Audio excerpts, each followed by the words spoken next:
everyone. This is the first in a series of videos we'll be doing about intentional community. And I guess a good thing to kick it off would be to talk about what the term intentional community actually means. Okay.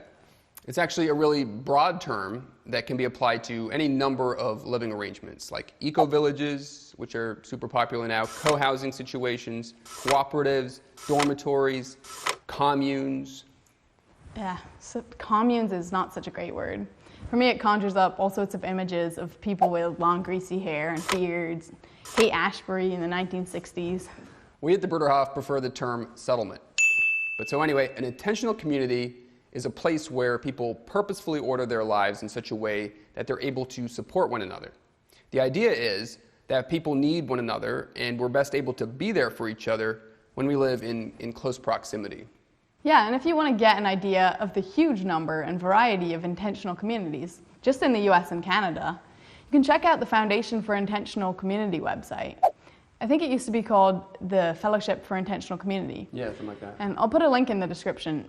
But there are literally thousands of communities in North America alone. Or if you're interested in strictly Christian intentional communities, there's also a book by David Jensen called Intentional Christian Community Handbook, and you can check that out. The Bruderhof has been living in intentional community for almost 100 years now. Yeah, our 100-year anniversary is actually coming up in June 2020. Go Bruderhof. But there are other amazing historical and contemporary examples of intentional communities. And Melinda, I think you actually stayed at one for a while, didn't you, a couple years back? Yeah, it was the Idio Church in Portland, Oregon. And they're a really awesome group of people who are committed to living life together and following Christ. And I got to spend time there for just over a month with them all, and even though the look was pretty different from the Bruderhof, the feel and the purpose was much the same. Right. But then there's this rich history of community movements from the Beguines and Beguards, love those names, in Northern Europe in the 13th through the 16th century, up to the radical Anabaptists, the early Quakers, the Moravian Church, and then right up through the 20th century.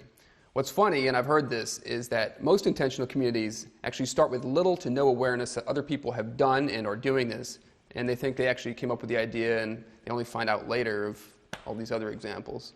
Well, I guess it just goes to show that the desire for tight social cohesion is part of our makeup, and maybe even evolutionarily hardwired. And if you go far enough back in history, everyone lived in small tribes or settlements supporting each other, so this is really nothing new.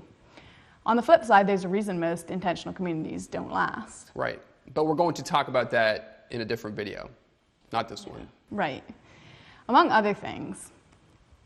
So if you have questions like, how do I start an intentional community, or how do I join an intentional community, leave them in the comments section below, or you can email us and we'll do our best to answer them. And also, please give this video a like if you like it, and subscribe and ring the bell. See you next time.